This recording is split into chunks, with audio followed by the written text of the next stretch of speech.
प्रजा का हाल जानने के लिए कार्तिक मास में दूसरी बार बाबा महाकालेश्वर पालकी में चंद्रमौलेश्वर रूप में विराजित होकर निकले।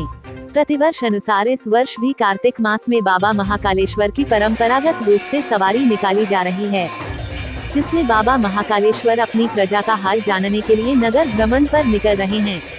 महाकालेश्वर मंदिर के महेश पुजारी ने दैनिक अवंतिका ब्रह्मास्त्र को जानकारी देते हुए बताया कि बाबा महाकालेश्वर की श्रावण और कार्तिक मास में परंपरागत रूप से सवारी निकालने की परंपरा है। उसी को निर्वाह करते हुए बाबा महाकालेश्वर पालकी में सवार होकर चंद्रमौलेश्वर स्वरूप में महाकालेश्वर से शिप्रा नदी तट पर पूजन कर हरसिद्धि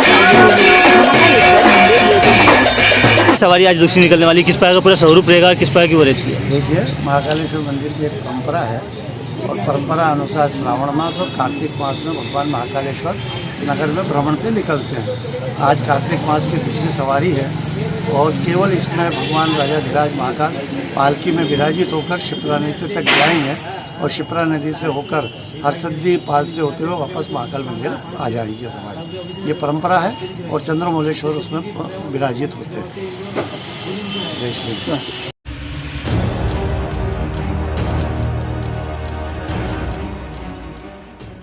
संस्कृति और संस्कारों के सुदृढ़ीकरण के लिए विभाग हमेशा से प्रयासरत रहा है और आगे भी रहेगा। मंत्री सुश्री उषा ठाकुर, संस्कृति मंत्री ने अखिल भारतीय कालिदास समारोह का शुभारंभ किया।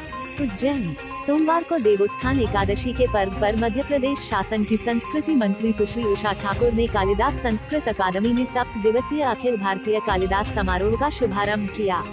मंत्री सुश्री ठाकुर द्वारा महाकवि कालिदास के चित्र पर माल्यार्पण किया गया।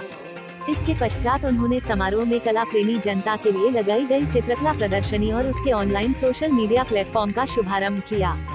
चित्रकला प्रदर्शनी के अलावा मंत्री सुश्री ठाकुर द्वारा प्राचीन सिक्कों की प्रदर्शनी का अवलोकन भी किया गया तथा महान क्रांतिकारी बिरसा मुंडा पर बनाई गई आकर्षक रंगोली का अवलोकन भी किया गया और प्रशंसा की गई।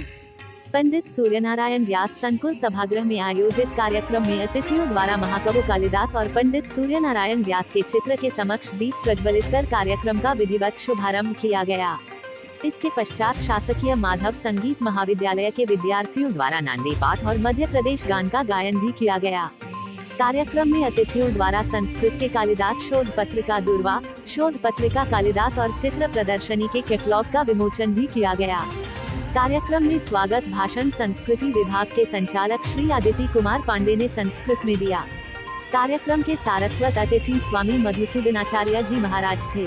संस्कृति मंत्री सुश्री उषा ठाकुर ने इस अवसर पर कहा कि हम सब सौभाग्यशाली हैं कि महाकवि कालिदास ने भगवान महाकालेश्वर की नगरी को चुना है। महाकवि कालिदास का साहित्य अद्भुत था, विश्व के साहित्यकार उनके सामने नतमस्तक थे। संस्कृति विभाग हमेशा संस्कृत संस्कृति और संस्कार के सुदृढ़ीकरण के लिए प्रयासरत रहा है और आगे भी रहेगा। अखिल भारतीय कालिदास समारोह में सभी कला प्रेमियों का हार्दिक अभिनंदन है। हम सब मिलकर इस समारोह की लोकप्रियता को चरम उत्कर्ष पर पहुंचाएंगे। समारोह की गरिमा को पूरे समर्पण के साथ आगे बढ़ाएंगे। मंत्री सुश्री ठाकुर ने कहा कि हम सभी अपने अपने घरों में बैठक के मुख्य स्थान पर क्रांतिकारियों के चित्र लगाएं ताकि इनका परिचय आने वाली पीढ़ी से हो सके। उन्होंने कहा कि संस्कृति विभाग द्वारा रामचरितमानस पर प्रश्नावली पर आधारित परीक्षाएं आयोजित की जाएंगी। इनमें उत्कृष्ट प्रदर्शन करने वाले को हवाई जहाज के माध्यम से अयोध्या ले जाया जाएगा। मंत्री सुश्री ठाकुर ने कहा कि हमारी नई पीढ़ी प्राचीन संस्कृति और संस्कारों से दूर होती जा रही है, इसे पुनः संस्कृति से जोड़ना होगा। कार्यक्रम में आभार प्रदर्शन विक्रम विश्वविद्यालय के कुलपति प्रोफेसर अखिलेश कुमार पांडे ने किया। इस दौरान कालिदास संस्कृत अकादमी के निदेशक संतोष पंड्या, श्रीपाद जोशी, सुश्री योगेश्वरी फिरोजिया एवं अन्य गणमान्य नागरिक मौजूद थे। आभार प्रदर्शन के पश्चात सांस्कृतिक कार्यक्रमों की प्रस्तुति दी गई। और हम सब बहुत सौभाग्यशाली हैं कि माँ वाग्देवी सरस्वती के वरदानी पुत्र श्रद्धेय कालिदास जी ने इस भूत भावन बाबा महाकाल की नगरी को चुना और उनका अद्भुत साहित्य जिसके आगे पूरा विश्व नतमस्तक जाते हैं, भी कालिदास जी के साहित्य का या तो अनुवाद कर डाला या उसी को आधार मानकर अपनी बात को आगे कह डाला। आप और हम सब सौभाग्यशाली हैं कि प्रकृति का, परमात्मा का इतना सजीव, इतना सुंदर चित्रण प्रधानमंत्री मोदी ने आज उज्जैन, फतेहाबाद, चंद्रावतीगंज ब्रॉडगेज रेल एवं उज्जैन इंदौर एवं इंदौर उज्जैन मेमू ट्रेनों की सौगात दी। सांसद फिरोजिया ने रेलवे विकास होने के कारण आभार प्रकट किया। उज्जैन। प्रधानमंत्री नरेंद्र मोदी ने सोमवार 15 नवंबर को बिरसा मुंडा जयंती गौरव दिवस के अवसर पर भोपाल से बटन दबाकर गेज परिवर्तित एवं विद्युतीकृत उज्जैन, फतेहाबाद, चंद्रावतीगंज ब्रॉडगेज रेलखंड और उज्जैन से इंदौर एवं इंदौर से उज्जैन मेमू ट्रेनों सहित अन्य रेलवे विकास कार्यों का शुभारंभ एवं राष्ट्र को समर्पित किया।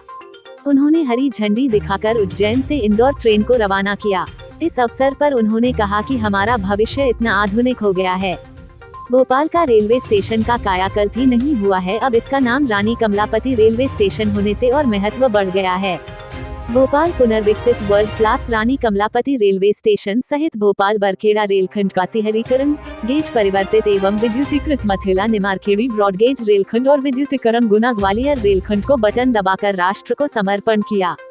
नरेंद्र मोदी ने कहा कि क्षेत्रवासियों को नए ट्रैक के चालू होने से यात्रा के साथ साथ अपने माल को लाने ले जाने में भी सहूलियत होगी। वहीं भगवान महाकाल की नगरी में महाकाल के दर्शन का भी सीधा लाभ होगा। प्रधानमंत्री नरेंद्र मोदी ने लोकार्पण कार्यक्रम के अवसर पर कहा कि हमारा देश पूर्ण ईमानदारी एवं संकल्पों के साथ काम कर रहा है। देश में विकास के परिणाम अब देखने को मिल रहे हैं। पूरे देश में लगभग 200 स्टेशनों का कायाकल्प किया जा रहा है। देश बड़े लक्ष्यों पर काम कर रहा है।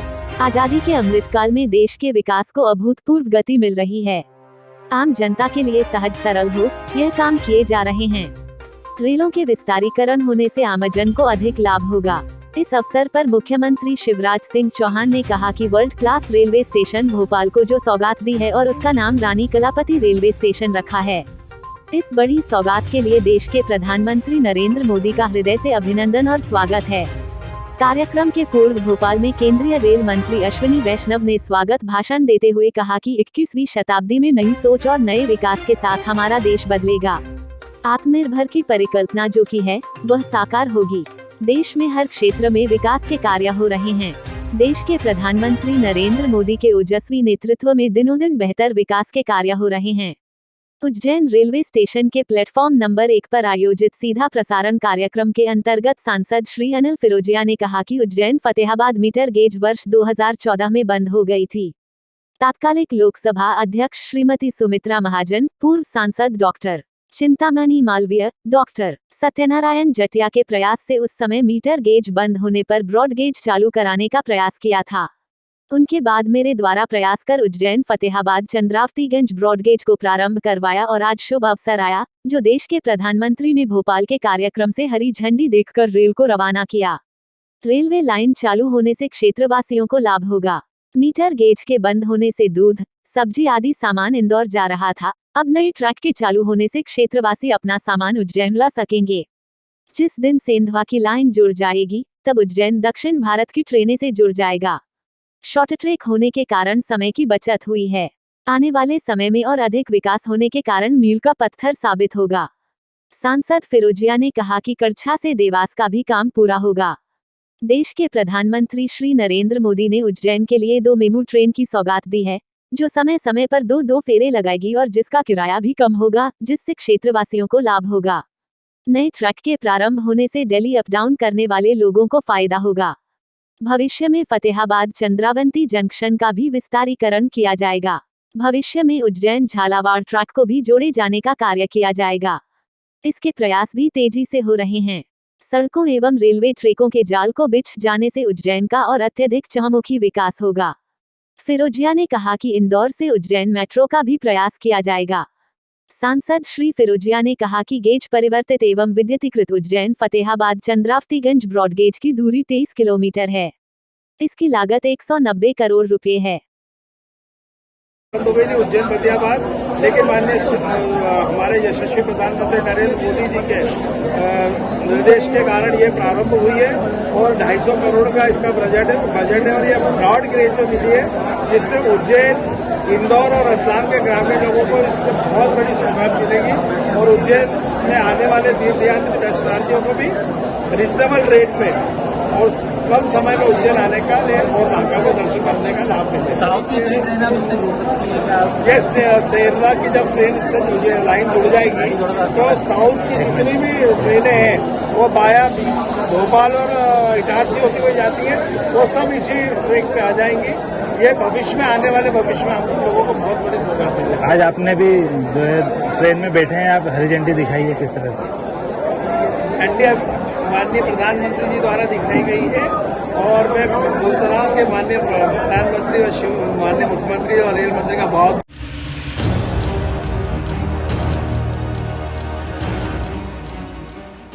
बम्मनवाड़ा क्षेत्र में 54 वर्षीय सेल्समैन ने घर में फांसी लगाकर की आत्महत्या, मरने से पहले सुसाइड नोट लिखा। उज्जैन के निजातपुरा स्थित बम्मनवाड़ा क्षेत्र में सोमवार सुबह 54 वर्षीय एक सेल्समैन ने फांसी लगाकर आत्महत्या कर ली। घटना सोमवार सुबह की बताई जा रही है। मृतक का नाम संतोष खत्री बताया जा रहा है। साड़ी का फंदा बनाकर फांसी लगाई गई है। घटना की जानकारी लगते ही थाना सेंट्रल कोतवाली पुलिस मौके पर पहुंची और पंचनामा बनाया। मौके से एक सुसाइड नोट भी मिला है, जिसे पुलिस ने जब्ती में लिया है। परिजनों ने बताया कि कर्ज से परेशान होकर आत्महत्या की गई है। मृतक की पत्नी की 1 वर्ष पहले मौत हो चुकी है। घर पर एक छोटा बालक मौजूद था। पुलिस ने मर्ग कायम कर जांच शुरू कर दी है। कोई बम्मनवाड़े में सड़क के पीछे किसी व्यक्ति ने फांसी साड़ी के फंदे से फांसी लगा के आत्महत्या कर ली है। घर पे आए हैं, मौका देखा है, फांसी पे लटका हुआ है व्यक्ति और जांच कर रहे हैं उसका। संतोष खत्री का नाम बता रहे हैं। इसका किस तरह की कोई जानकारी सामने आई? नहीं, अभी तो कोई जानकारी नहीं है। अब जो पीएम और जो होगी जांच उसके बाद ही पता चलेगा। देश विदेश गांव शहर सब पे नजर, सबकी खबर, नया रूप है नए है रंग, सबको समेटे अपने संग। आपका अपना शहर का सपना दैनिक अवंतिका, दैनिक अवंतिका, दैनिक अवंतिका। राजनीति फिल्मी बातें सब कुछ ही हम इसमें पाते। घर होटल ऑफिस या दफ्तर, क्लर्क प्यून या हो फिर अफसर, सबका चहेता सबका प्यारा दैनिक अवंतिका, दैनिक अवंतिका, दैनिक अवंतिका।